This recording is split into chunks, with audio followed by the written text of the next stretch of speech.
Vietnam, late 1960s. Hostile North Vietnamese troops pinned down a Hatchet Force of elite American MACV-SOG operators. They have the numbers and the high ground. Nevertheless, the Americans and their loyal indigenous Montagnards do not back down. Staff Sergeant Jerry M. Shriver, also known as Mad Dog, dashes from cover to cover, pummeling the enemy with his unconventional arsenal of several pistols, revolvers, and a lethal sawed-off shotgun. Some men are wounded and are slowly hoisted up through the thick jungle canopy to a chopper. The enemy presses on, but Mad Dog does not flinch. He retaliates with all the ammunition at his disposal. The friendlies are lifted one by one until Mad Dog is left alone. He calls in for close air support several times. The enemy fire intensifies to the point that the radio offers Mad Dog Shriver assistance with a fresh unit of ground troops. He rejects the offers and replies, quote, No, I've got them right where I want them, surrounded from the inside. Jerry M. Shriver was born on September 24, 1941, in Defuniak Springs, Florida. Little is known about this man's life, except that he was destined to be an American hero, a decorated war veteran, and the embodiment of the actual fighting man. The soldier enamored with war and real brotherhood forged in the heat of battle. Shriver grew up with tales of veterans from World War II, those from the thousands of young men who enlisted to fight in the Pacific against the Empire of Japan and Europe, against the might of the Third Reich's Wehrmacht. Inspired by his country's heroes, Shriver joined the United States military at a young age, joining the Army from California. The young man proved his worth as a soldier and attended airborne school, becoming a paratrooper of the legendary Screaming Eagles of the 101st Airborne Division. Shortly after, Shriver tested his skills with the Army Special Forces, going through rigorous training to attain the cherished Green Beret of a true commando. At the time of Shriver's training, the tensions of the Cold War between the West and the Soviet Union had led the United States to support the government of South Vietnam after France's defeat in 1954 at the hands of the communist Viet Minh guerrilla. The nation had embarked on a conflict unlike any other it had fought. From the late 1950s until 1975, the Army would fight to the bitter end against a relentless enemy committed to turning Vietnam into a communist state. Despite the introduction of modern weaponry, such as jet aircraft, helicopters, heavily armored tanks, surface-to-air missiles, or SAMs, guided missiles, and others, the Army desperately needed special operators trained to survive alone in the jungle and inflict heavy casualties on the enemy through unconventional warfare.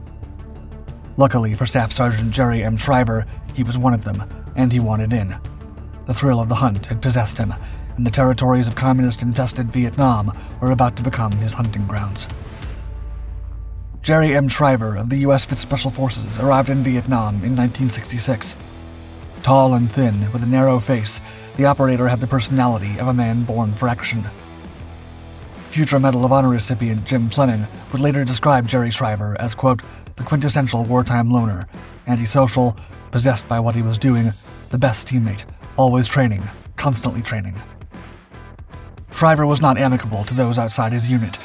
His cold eyes were always battle-ready. He was born for combat and spent his free time training, inspecting his weapons, and learning about the terrain and enemy he sought to destroy to free Vietnam from communism. The staff sergeant was strict with his men, not to establish authority, but to make them better soldiers, machines of war, survivors in the jungle, and hunters of the night. Jim Fleming would also say that, quote, Shriver convinced me that for the rest of my life, I would not go into a bar and cross someone I didn't know.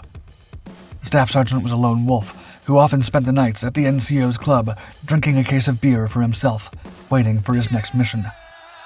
During his first deployment in 1966, Shriver joined the elite and highly secretive MACV-SOG, or Military Assistance Command, Vietnam Studies and Observation Group. Only the best of the best joined the unit. Chosen men from the Army, Marines, Navy, Air Force, and CIA were part of this task force, created to tackle the most demanding missions. From 1966, and for almost 3.5 years, Shriver would keep extending his deployments as part of the battle frenzy that consumed him. He would spend over 1,000 days in Vietnam, getting to know its people, especially the Allied Montagnard forces. Shriver's exploits over the battlefield quickly earned him the nickname Mad Dog, and he truly lived up to it. Mad Dog's reputation grew after every mission. Shriver became addicted to the adrenaline of combat. He was at home in the jungles of Vietnam with the troops. Instead of catching a break after operations, he would sneak out and join other patrols that were bound to hunt down North Vietnamese or Viet Cong strongholds deep in the jungle. It is said that Shriver once took leave to get rest and recuperation, or R&R, except this was not his goal. Instead, the restless American warrior traveled to the Plei Jarong Special Forces camp to join another special operations team to fight alongside them. Most missions that MACV-SOG carried out were highly classified and remain so even now. But there's no doubt that Shriver saw some things beyond the familiar grunt. As the elite, MACV-SOG operators employed a unique Tiger Stripes camouflage uniform used by the South Vietnamese. They also had access to special equipment, such as the Colt Commando carbines, state-of-the-art bows for stealth encounters, and a never-ending supply of the latest armament. Like most of the men from MACV, Shriver had a unique way of dressing up. When off-duty, the legend often exchanged his combat fatigues for a blue velvet smoking jacket and derby hat. Nevertheless, Shriver was always armed to the teeth. He knew there were communist infiltrators everywhere and never let his guard down, especially after gaining notoriety among the enemy due to his exploits. It was common for other operators to see Shriver armed with 4 to 6 pistols or revolvers on his person, all of different calibers, from the old reliable and powerful M1911 to the lethal Magnum. Shriver's kit for combat operations was also unconventional. He, like others in MACV, would often employ enemy AK-47s, RPKs, and other guns that were not standard issue. Shriver carried a sawed-off shotgun, suppressed World War II-era M3 grease gun, or 45 caliber M1A1 Thompson submachine gun. There is a unique account of Shriver's arsenal during his second tour in Vietnam, when he went to MACV-SOG's Command and Control North for a debrief about a mission near the DMZ. Captain Jim Stoder recalled, quote, "He had pistols stuck everywhere on him. I mean, he had 5 or 6 38 caliber revolvers." The captain, bewildered about the sergeant's equipment, asked him, quote, "Sergeant Shriver, would you like a CAR-15 or M16 or something? You know the DMZ is not a real mellow area." Mad Dog grinned and laconically replied, quote, "No, those long guns will get you in trouble. And besides, if I need more than these, I got troubles anyhow." As time went by, the staff sergeant turned more eccentric. In 1968, the Vietnam veteran was forced by command for a mandatory rest period to the U.S. His teammate Larry White accompanied him to purchase a Marlin lever-action rifle chambered in the powerful .444 Marlin cartridge. Shriver did not plan on using such a powerful cartridge to hunt down grizzly and polar bears. He was thinking of taking down another type of prey. Shriver eventually shipped the rifle to MACV-SOG headquarters and said he would use it to bust bunkers and instill fear in the heart of the enemy with the massive exit wounds caused by the .444 Marlin cartridge. As a member of MACV-SOG, Shriver was a platoon sergeant of the secret Hatchet Force units. These small units comprised 2 or 3 American MACV-SOG members and 20 to 30 hand-picked locals from the Montagnards, or people from the mountain, and members of the South Vietnamese army who were trained to fight unconventional warfare. These native Vietnamese were highly loyal to their American leaders and followed them until the end. The Hatchet Forces were a part of MACV-SOG and were tasked with unconventional warfare, reconnaissance, sabotage, and direct action missions deep behind enemy lines. These elite units gathered intelligence, disrupted enemy operations, and carried out special missions in the challenging terrain of Southeast Asia. Their activities were highly classified and often involved working with indigenous forces. Hatchet Force's name reflected their role as a quick, precise, and lethal tool in unconventional warfare. Shriver and his men excelled at this, to the point that Radio Hanoi, a communist radio station, announced a $10,000 bounty for his head. During one of the many over-the-top engagements where the enemy outnumbered Mad Dog Shriver and his men, he was establishing radio contact for air support when one of the operators asked him if he required an exfil, to which Shriver replied, quote, No, I've got them right where I want them, surrounded from the inside." Although Mad Dog Shriver was the loner, he was extremely fond of his trusty Montagnards. They were fiercely independent tribesmen who lived in the Vietnamese highlands and despised the communists. They were courageous in combat and had a unique ability to track anything that moved in the jungle. The men loved Shriver, and they rewarded him with their loyalty. In return, he spent most of his money on his men and their families.